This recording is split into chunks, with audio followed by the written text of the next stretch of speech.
मित्रों, पुराणों में 4 युगों का वर्णन मिलता है।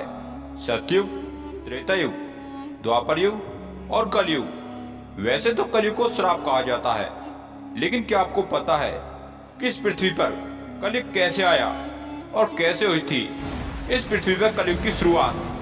क्या आपने कभी सोचा है कि ऐसा कौन सा कारण रहा होगा कि कलयुग को धरती पर आना पड़ा? आखिर क्या रहस्य है कलयुग के धरती पर आगमन का? आइए जानते हैं। नमस्कार मित्रों, स्वागत करता हूं आपका अपने YouTube चैनल हिंदी संस्करण पर। इस चैनल पर आपको सनातन धर्म से संबंधित रोचक और ज्ञानवर्धक जानकारी मिलती है और मिलती रहेगी। इसलिए चैनल को जल्दी से सब्सक्राइब कर ले और वीडियो पसंद आए तो इसे लाइक और शेयर अवश्य करें।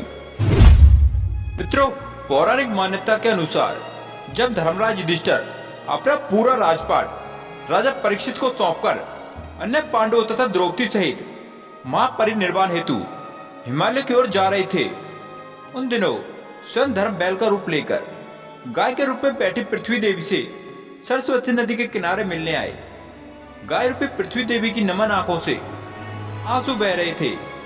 उनकी आंखों से आंसू बहते देख धर्मराज ने उनसे उनके दुखी होने का कारण पूछा और कहा, हे देवी, तुम ये जानकर तो दुखी नहीं हो कि मेरा बस एक पैर है, या तुम इस बात से दुखी हो कि अब तुम्हारे ऊपर बुरी ताकतों का शासन होगा? इस सवाल पर पृथ्वी देवी बोली, हे धर्म, तुम तो सब जानते हो, ऐसे में तुम मेरे दुख का कारण क्यों पूछ रहे हो? सत्य, पवित्रता, क्षमा याचना, त्याग आदि सभी गुणों के स्वामी श्री कृष्ण के स्वधाम जाने की वजह से कलयुग ने मुझ पर कब्जा कर लिया है। पहले भगवान श्री कृष्ण के चरण मुझ पर पड़ते थे, जिसकी वजह से मैं खुद को सौभाग्यशाली मानती थी, परंतु अब ऐसा नहीं है। अब मेरा सौभाग्य समाप्त हो गया है। धर्म और पृथ्वी जब आपस में बात कर ही रहे थे कि इतने में असुर रूपी कलयुग वहां आ पहुंचा और बैल और पृथ्वी रूपी गाय को मारने लगा। राजा परीक्षित उसी मार्ग से गुजर रहे थे। जब उन्होंने अपनी आंखों से दृश्य देखा तो कलयुग पर बहुत क्रोधित हुए। राजा परीक्षित ने कलयुग से कहा, दुष्ट पापी, तू कौन है और इस तरह निरपराध बैल और गाय को क्यों मार रहा है? तू महाअपराधी है, तेरा अपराध क्षमा योग्य नहीं है, इसलिए तेरी मृत्यु निश्चित है। मित्रों, राजा परीक्षित ने बैल रूपी धर्म और गाय रूपी पृथ्वी देवी को पहचान लिया था। राजा परीक्षित उनसे कहते हैं, हे धर्म, सतयुग में आपके तप, पवित्रता, दया और सत्य, ये आपके 4 चरण थे।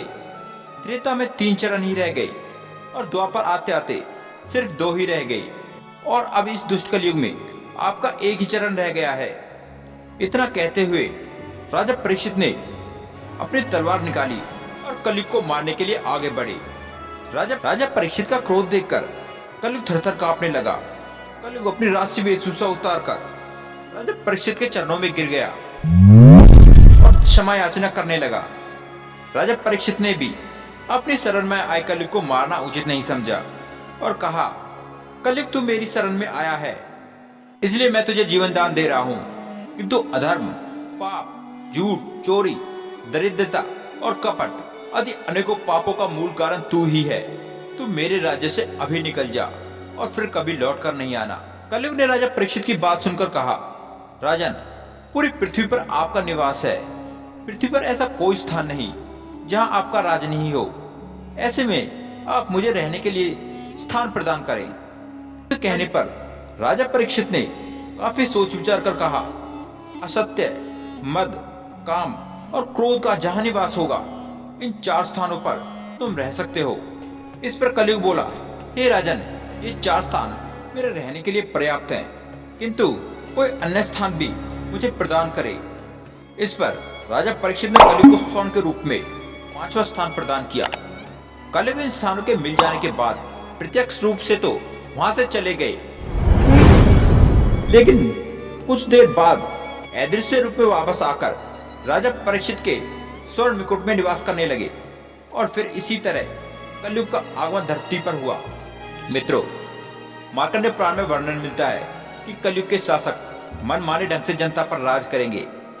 धर्म छूटता जाएगा, झूठ, कपट और लालच सबके मन में हावी होता जाएगा। लोग बिना किसी पश्चाताप के हत्यारे बनकर बेखौफ घूमेंगे। संभोगी लोगों की जिंदगी की सबसे बड़ी जरूरत बन जाएगी। लोग बहुत जल्दी कसम खाएंगे और फिर तोड़ देंगे। लोग मदिरा तथा अन्य बुरी आदतों की चपेट में आ जाएंगे।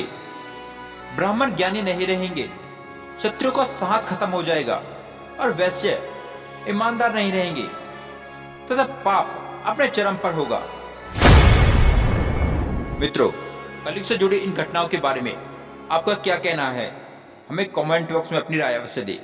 साथ ही अगर आपको हमारी ये वीडियो पसंद आई तो इसे लाइक करें और जिन लोगों ने अभी तक हमारा चैनल सब्सक्राइब नहीं किया है उनसे प्रार्थना है हमारी ऐसी वीडियो देखने के लिए चैनल को सब्सक्राइब कर लें।